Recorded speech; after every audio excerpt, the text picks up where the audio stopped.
Hello and welcome back to the studio here at African Utility Week. And I'm now joined by Norman, who's the Director Advisory Services for Ernst & Young.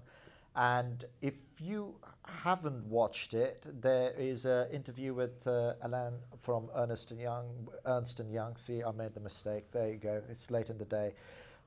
Which talks about the global issues and global trends in a report that was released and launched at this event. And Norman, you're here to bring a local perspective to the findings of that report and how they should be applied here within Africa and what it means for the region. And you're so much better placed to talk about that. And what are your thoughts on that? Yeah, great. Thanks. Thanks for being here, and thanks to my partner Alan, who's come all the way from the UK to share the report and launch the report in Africa for the first time. And as he said, we launched the report yesterday with the African CEOs, and what we've found is the risks and the opportunities, as stated in the report, not in their order in Africa, but all of them are applicable at different degrees and degrees of intensity. So, as Alan was saying, that the number 11 risk in his view, which is security of supply, isn't in the top 10 globally. But if we were to do a only Africa risk report, security of supply would be number one. And as you know, Africa produces less than 5% of the global production of electricity. And therefore, by definition, security of supply and the aging infrastructure, where there is infrastructure, is a big risk. And would you say that it's one of the things that we touched on just when we were off air as well? Is that one of the drivers towards the large amount of sort of renewable companies we're seeing here at the show? And there seemed to be a definite buzz. Maybe it was by default because we've got Clean Power Africa as a co-located show, but there seems to be a definite buzz about renewables within this region, more so than other places I've been to. Absolutely, and I've actually written an article, a piece of paper around this. In my view, Africa, we need to leapfrog the energy divide. I call it the energy divide. And one of the ways we could do that is with renewable energy. Now, if you go back to the ICT sector, one of the challenges facing Africa was fixed lines, fixed telephone lines. Do you put a fixed telephone line in your home and all that? And governments were spending money doing that until cellular phone technology came along. We ditched that, and now there are more cell phones in Africa than actually in Africa. Yeah, there are people. Yeah. So we've leapfrogged the communication divide by cellular phone technology, and in my view, renewable energy will do that for traditional power. And if we can do that, I think Africa will then come out of the dark continent. Yeah, and how do you because when you talk about renewables, I mean that subject in itself, you're talking about solar, wind. You've got hydro. I think we could classify that to a degree under renewables. Debate. Natural gas. Yeah, debate to be had. Where do you see the sort of biggest opportunities? Because one of the other interviews we had, there was a point that was made is that hydro, for example, doesn't necessarily mean you have to build Hoover Dam somewhere. There are ways of creating local grids and microgrids that could be a pioneering way to go within Africa. Would you agree with that? Well, you're nodding, so you do, but if you can contextualize that a little bit as well. Absolutely. And I mean, if you take the cellular phone technology analogy further, what we're hoping for is the price coming down because of improvement in technology and the efficiency doubling every second year.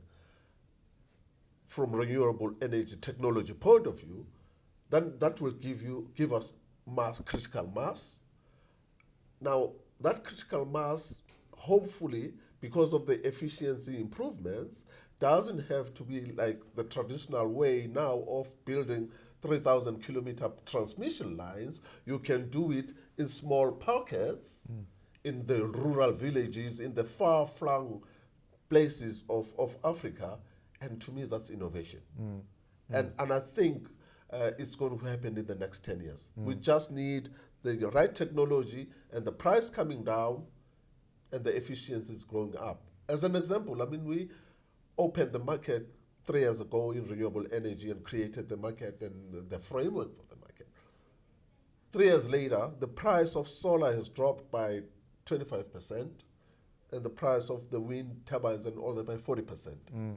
So now if you can imagine another 5 years, the price dropping down and the efficiency growing, we'll get to a point where we'll have a mass system without building too big power stations. Yeah. Do you also think that one of the other sides of the equation, because we always talk about technology and things like that, do you think there is another need to invest in skills and things like that? Because I think one of the other benefits of having an environment where you could pioneer and you could innovate is that you actually want that innovation to be homegrown and also then engender economic growth, because you've got, you know, home-based excellence, a bit like Brazil exporting hydropower expertise now, having worked it out at home.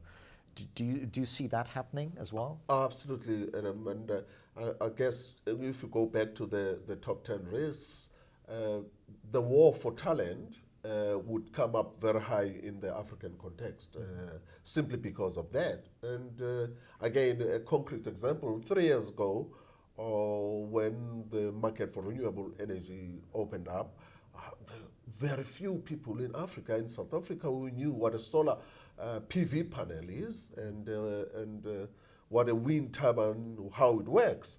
3 years later, we are manufacturing some of the solar panels here and the wind turbines here, and we see this moving. Kenya is now really moving towards renewable energy, and Nigeria, to the extent that they can get past the current unbundling of the sector, and people see from a investors see from an investor certainty point and confidence point of view that Nigeria is on the move. We'll see this innovation hitting Africa big time in the next 10 years. And what is you know, when you look at all of this and some of the themes that were coming through again in the interviews, a lot of people saying that, you know, we need to get more power in, we need to get more electricity consumption because that equals development and so on. And again, we could have a whole different philosophical argument about, you know, whether growth and more consumption is actually, you know, means good or not good. But where do you see the biggest sort of if I were to ask you, short-term and long-term opportunities that this region needs to grasp? I guess, given what I said earlier on, I mean, if 5% of global production of electricity is only in Africa, to me, really there's no short-term or long-term. We just need to get the power, because power will give us health. With health, we'll have education. With education, we'll have economic and industrialization, which will take Africa into the modern world. Now, until we do that, I think for me, will be an also-ran. So if there's an opportunity is for, and we saw this yesterday when we were talking with the CEOs and the CEO equivalent chairmen of boards in the utilities, there's a lot of cooperation and collaboration among African utility leaders, and they're now talking the same language, but more importantly, with practical projects on the ground of them trying to find ways how to put these practical projects on the ground.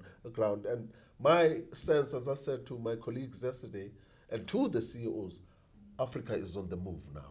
And that for me is the opportunity we shouldn't miss. And you really get that sense, and you get that sense all the way through. So, Norman, we're coming to the end of our time in the studio. I'm going to set you the same temporary reporter challenge as I did your colleague. Yes. And if you were to sort of summarize a message around, African Utility Week and were to give a summary, what would that be? Maybe looking towards the future, or right now. I'll leave it to you.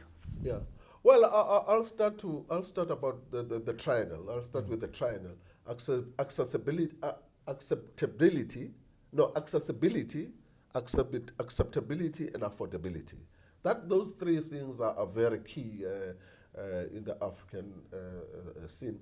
And I'm seeing a lot of commentators, I'm seeing a lot of leaders looking at those three as very important. So we're not going to accept technology or accept energy because for the sake of it got to meet the other three. But there's a fourth one in the African context, if I may, which is accountability. Right. So there will be accessibility, acceptability, affordability, but with accountability. And I think for me, if we can get those four right in Africa, then the perception of that investing in Africa is risky will go away. And we will then get into a normal mode of business where investee will have a sit around the table and do a deal without all the other perceptions. To me, Africa is on the move. And I get the sense that that tipping point has absolutely been reached. Yes. Norman, thanks ever so much for taking the time to be here. The last interview at African Utility Week, and thank you for watching this interview. And as I mentioned, many of the presentations are available on demand. I am very sure that the guys from Ernst & Young would love you to look at their reports and things like that as well. Google will help you find it. So thank you for watching, and look forward to seeing you at the next day.